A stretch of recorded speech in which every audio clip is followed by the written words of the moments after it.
Silence on Arran. Here on the west side of the island, at the Dragon's Tooth, there is a massive silence. It seems to enlarge everything through some theatrical rearrangement of the visible.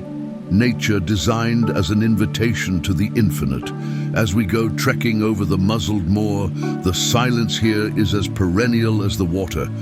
As I walk by the Galon cairn, it seems as though everything here mimics the silence. Even the damp island, soaked down deep to bone honesty, and every sponge-spent sound is seeped in desolation. Everything as taciturn as the tomb-like gutted wrecks that languish at the seabed or the wetted womb of the fertile fens. The silence is like a sea, and the sea is like the silence, but not quite. The sea is profoundly suppressed to some Archean grief. The wind is a mellifluous multitude of whispers. Across the Kintyre there is a lamenting threnody to dead things. The wailing waves on the Kilbrannan Sound are remembrances, a coronach, a chaotic chorus of broken voices, sometimes calm, other times ferocious, always filled with a mad passion, a fury, a storm. Like Van Gogh tearing his ears off over and over, tortured howls from the molested mouth of some nameless monster long persecuted by peace. Din, din, din goes the desolation. There are no bounds to this silence. It is a tyranny. It is a cosmic cross-examination. The sun is an inquisitor's lamp. We are interrogated by one question, a single word, repeated endlessly, like a demented mantra or destruction's prayer to itself. So perfect it hits us hard, like a metaphysical hammer. It trills and hums away, endlessly in the background, and probes us furiously from all directions, like the winds that erodes the cliffs and gnaws all ruins clean. Between Shiskin and McCrae at the King's Cave, where the black spider crawled over the dark skin of night and whispered into the Bruce's ear, "The world is ripe, the kingdom is yours, only pick the fruit that is ready to fall. In the fall is our salvation." And in the distance the Brodick bus rolls by like a tiny marble on the string road. We march to Macri Moor at the giants' graves. Here the will is acquitted of purpose. It rolls back to uselessness.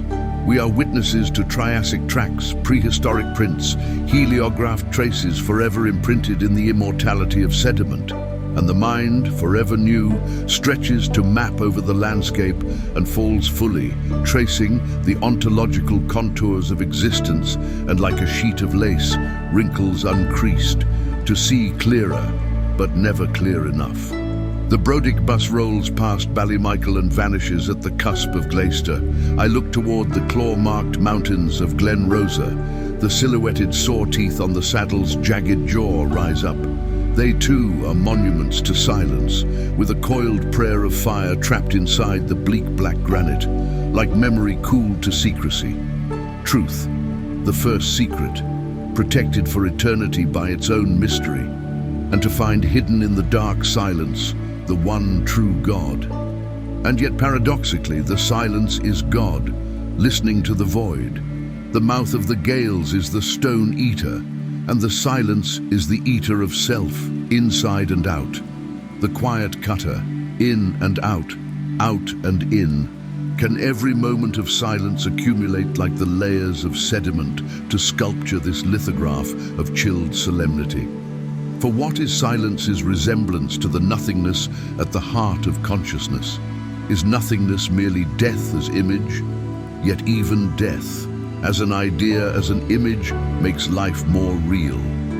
Here nature, the island, and even the mind is marinated in silence. As I gaze across the Macri Moor to the standing stones, I consider the leviathans in their sequestered tombs and dissolved in colossal aeons. Was there a past when there was no past? To see clearer but never clear enough, and the silence is the quiet cutter, the eater of self inside and out, in and out and in and out.